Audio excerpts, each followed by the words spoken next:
Inigo Lopez de Loyola atau yang kita akrab kenal sebagai Ignatius Loyola. Lahir di Azpeitia, wilayah Basque, Provinsi Guipúzcoa, Spanyol Utara pada tahun 1491. Ignatius adalah anak bungsu dari 13 bersaudara, berasal dari keluarga bangsawan Don Beltran de Onassis Loyola dan Maria Sanchez de Loyola. Ibunya meninggal ketika ia berumur 7 tahun dan ia kemudian dibesarkan oleh Maria de Garin, istri dari seorang pandai besi setempat. Ignatius menggunakan nama belakang de Loyola yang mengacu pada desa Loyola di Basque tempat ia dilahirkan. Pada antara usia 16-17 tahun, Ignatius dikirim untuk menjadi pelayan salah seorang kerabatnya, Juan Velasquez de Cuellar, yang merupakan bendahara kerajaan Castile. Sebagai seorang keluarga Velasquez, dia seringkali tampil di balai sidang dan memiliki kecintaan yang besar akan latihan-latihan militer, serta memendam suatu hasrat yang luar biasa akan ketenaran, terutama urusan perempuan. Dia sangat suka berjudi, suka bertengkar, dan terlibat dalam adu pedang. Beberapa tahun setelahnya, Ignatius menjadi seorang kesatria untuk melayani kerabat lainnya, Antonio Marique de Lara, Adipati Nejera, dan Raja Muda dari Navarre, yang memperkerjakannya dalam tugas militer dan misi diplomatik.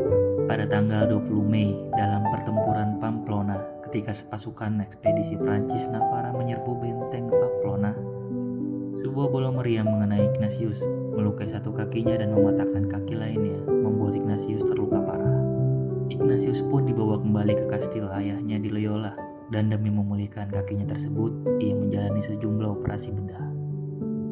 Tulang-tulang yang patah gagal diposisikan ulang dengan benar, sehingga perlu untuk mematahkannya lagi agar untuk dia terulang.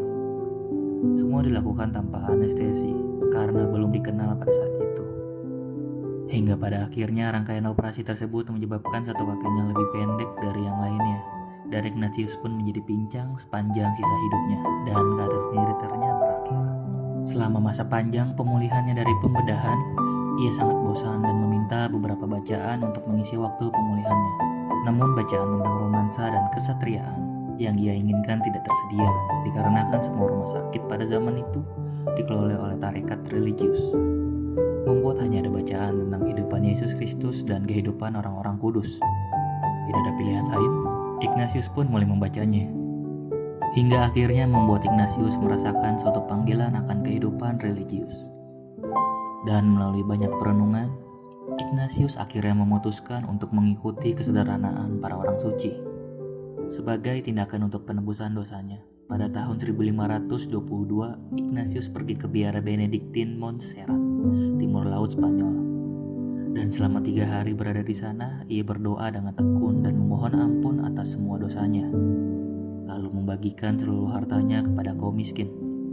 Tahun 1523, Ignatius melakukan ziarah ke Yerusalem dengan tujuan untuk tinggal dan menetap di sana. Namun ia dikirim kembali ke Eropa oleh para frater Fransiskan dikarenakan situasi di sana terlalu berbahaya, karena saat itu Turki menjadi penguasa di tanah suci tersebut.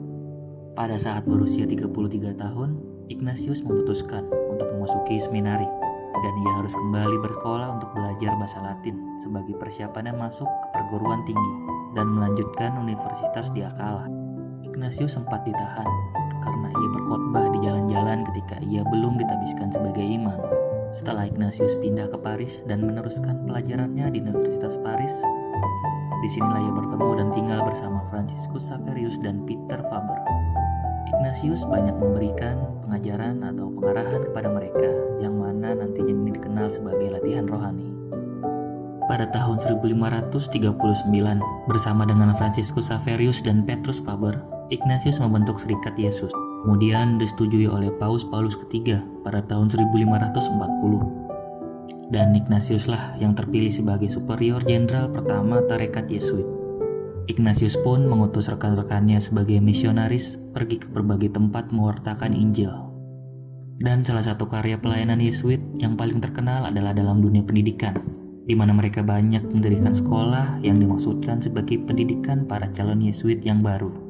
Ignatius memiliki sebuah prinsip utama dalam hidupnya yang kelak menjadi semboyan Yesuit, et maiorem Dei gloriam, yang berarti demi kemuliaan Allah yang lebih besar.